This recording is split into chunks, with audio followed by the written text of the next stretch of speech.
What's happening, y'all? Welcome inside the Fantasy Stock Exchange. Just a reminder, if you guys enjoyed this video at any point, like, comment, subscribe. We're talking about how to evaluate tight ends today. If you guys enjoyed this content, any rookie content, any dynasty content, our draft guide, as you can see at the bottom of the screen, is 50% off, only $15 for all of our rookie rankings, all the player write-ups, all the statistical databases from NCAA this year. So if you guys are interested in something like that, head on over to the fantasystockexchange.com. Now let's get into the video.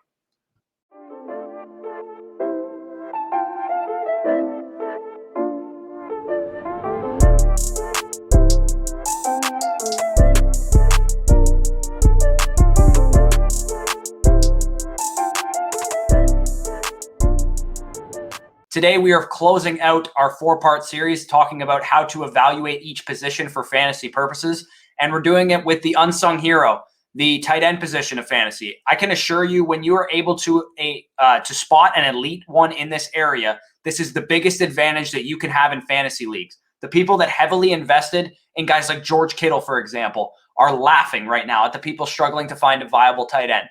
What I'm going to share with you here is the secret to basically the secret sauce to my late round tight end mantra that I carry with myself to all of my fantasy leagues. And this is advice that actually applies to players already in the NFL as well.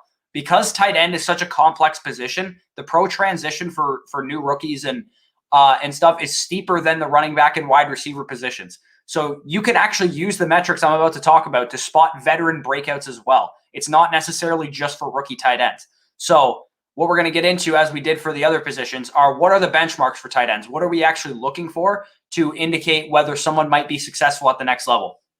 For the other positions, I used the top 12 as the sample for points per game, but for tight ends, the position is much shallower. So I'm actually only going to use the top 6, but I'm going to do it over the last 5 seasons in points per game to determine what makes a true difference maker at the position, because we don't want tight end 11, because that probably didn't help you win a fantasy championship. We want a top 6 tight end, the guys that actually contributed to being an asset for your tight end position, the guy that was a plug and play starter. You didn't have to stream the position at all. So what we have here, you guys can see it on the screen right now, is a data set of tight ends who finished top 6 in points per game from 2016 to 2020. For tight ends, we see a correlation with the statistics above using the 19 tight ends that fit this description. Ideally, here's the benchmarks. The first one is tight ends ideally want to be 6'4" or taller and weigh 245 plus. 16 out of the 19 tight ends in the sample fit that description of size. They were either 6'4", 6'5", 6'6", and they were like 245, 250, 255, 260. They're around that size range. It was a lot harder for tight ends who were maybe 6'2", 6'3", and like 230 pounds to produce for fantasy, because that is not necessarily the size profile that the tight end position dictates. Number 2, 16 out of the 19 tight ends had a weight-adjusted speed score of 100 plus. Speed, more so than other positions, matters a lot for the tight end position. That was a way bigger correlation than we saw for wide receivers, pretty similar to what we saw for running backs. And honestly, there's like no correlation for speed for quarterbacks. So speed matters for the tight end position. It is very important. And number 3, 16 out of 19 tight ends were drafted rounds 1 to 3. Again, common theme for every position. Draft capital always lends itself to more opportunity across all positions. And here's one that was actually really indicative of fantasy ceiling, and that's yards per reception. 13 out of 19 of the top of the players that I took the sample from were above the 50th percentile at 13 yards per catch or higher.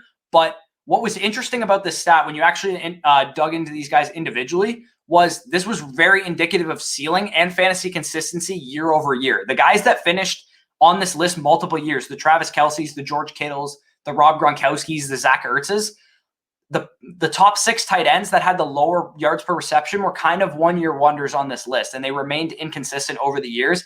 And generally speaking, the guys that were like that depended on touchdowns and high target volume. Although the tight ends that we would consider elite in this area were up near the 15, 16, 17, 18 yards per reception mark. So the higher you can be in this area, the more of a fantasy ceiling I actually see for you. I actually do think that's a good way to measure it, because the more explosive you are, the better you're going to be at creating big plays. And the tight end position in the NFL is generally not one that receives a high target volume. Usually you're lucky. If you get 100 targets as a tight end, you better finish top 6, because that, and like 100 targets, there's probably 30 receivers every season that get 100 targets. So that's how the tight end position basically works. The more you can be efficient with your targets at tight end, the more targets you're going to get. So the 6 areas that I use to evaluate wide receivers, as we talked about in that, are almost the same 6 that I use for tight ends.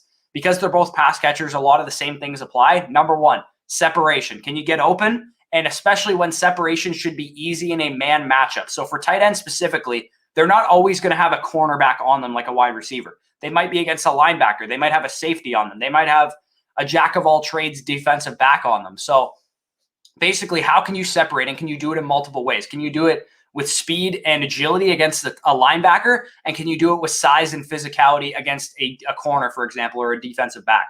And again, the same metrics apply to evaluate this area. Yards per route run and quarterback rating when targeted are the 2 best ways to evaluate how good a tight end is at separating.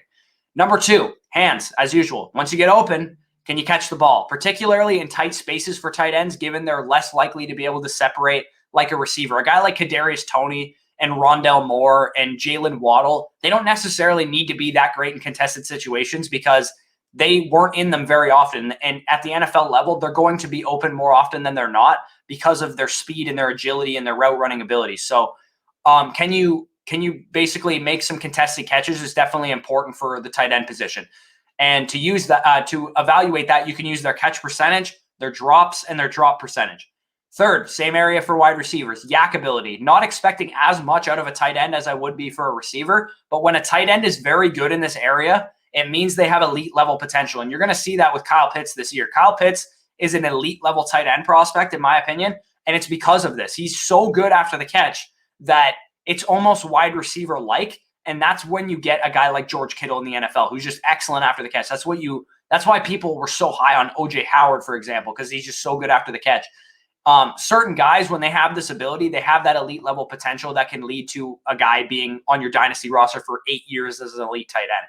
So the best way to measure this, yards after catch per reception and avoided tackles.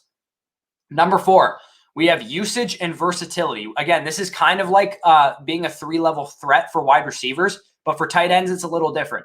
Are they used in line? Are they used in the slot? Are they used out wide? Can they run downfield routes? The best way to kind of get a good holistic view of this is to check their slot percentage, their slot yards per route run, their deep targets, and their deep production and their deep target percentage. At 5, we have athleticism. As I talked about with the benchmarks, combined pro day numbers and combine numbers, they actually carry a bit of weight for the tight end position. So unlike the running back position, the quarterback position, combine and pro day numbers actually do matter for tight ends. So athleticism is definitely a key area that you want to be paying attention to for them. And then, as I mentioned, the first 5 of those areas are pretty similar to the ones that I have for wide receivers.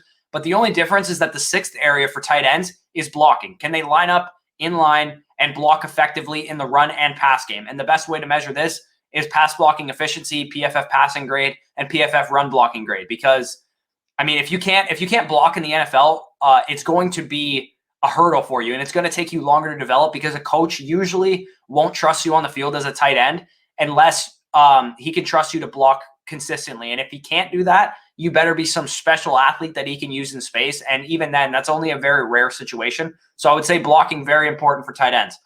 Post-draft, that's all the stuff we got pre-draft. It's a pretty simple process, in my opinion, to evaluate a tight end pre-draft. Post-draft is when it gets a little bit more interesting.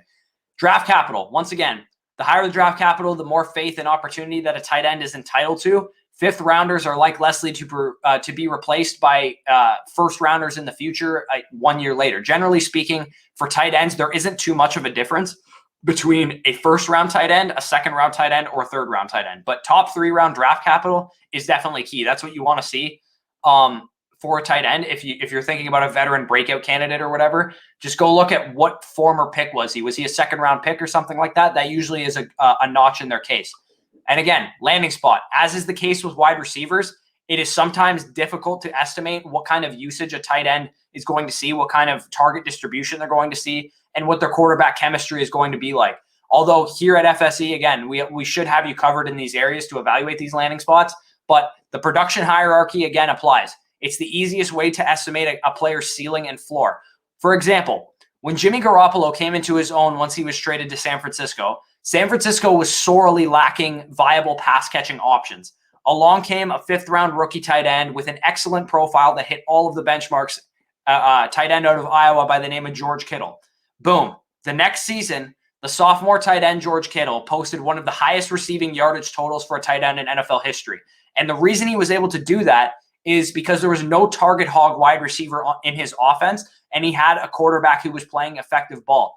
While also taking into account, you want to take into account how good the quarterback is, the offense, how many points they're going to score. But generally speaking, when there's target potential to be had, where a tight end lands, that's definitely a good thing. And it's the easiest way to help determine a range of outcomes for that player.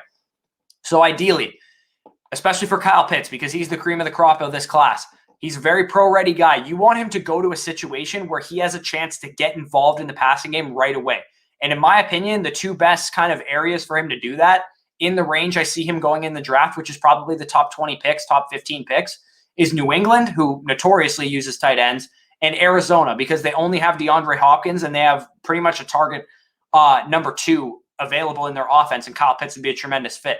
So if you compare that to him potentially ending up in Carolina, where he has to compete with DJ Moore and Christian McCaffrey and Robbie Anderson, at least in the short term, that's a much worse landing spot for Kyle Pitts, although he probably would be more efficient in that kind of offense, but we also want target volume from that guy. So I think if you're a Kyle Pitts fan, Arizona is the number 1 spot I want to see this guy go, because he has a chance to step in right away as the number 2 target in that offense. They deploy a lot of 4 wide. They can use him in the slot. He's super versatile. True difference makers at the tight end position need opportunity to succeed, and that applies for veteran tight end breakout candidates as well. The reason I was so high on a guy like Jonnu Smith this past year is because of the Delanie Walker retirement, and the fact that Corey Davis wasn't working out for Tennessee, and there was opportunity for a number 2 target in that offense. That came to fruition early in the season, but then Corey Davis came into his own and started sealing those targets away. So in my opinion, if Corey Davis didn't play like that last year, Jonnu Smith would have been a top 5 tight end. And again, we will dig deep into landing spots for the notable guys following the NFL draft. Fortunately for you guys, if you're not really interested in tight ends, there's only a couple guys in this class that I really care about. And again, draft capital will probably dictate the guys that you maybe want to dig deeper into. Kyle Pitts being the biggest one, freiermuth, Matt Bushman, Hunter Long, and Brevin Jordan, probably the 5 tight ends that you probably need to know the names of. But yeah, this one was a bit more of a shorter video because the tight end position, there's less elite ones available. And to me, it's pretty easy to spot an elite one. So I hope you guys enjoyed this breakdown of my mindset when I'm looking at tight end prospects, and honestly how I'm looking at tight end breakout candidates as well. I hope you guys can adopt some of these ways I evaluate and watch these guys for yourself.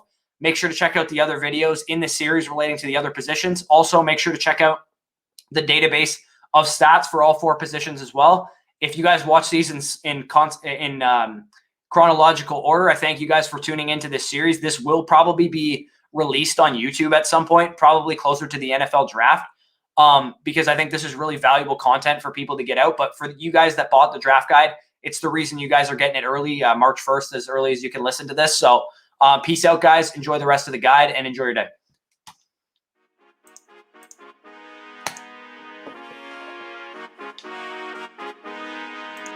Why you need the money?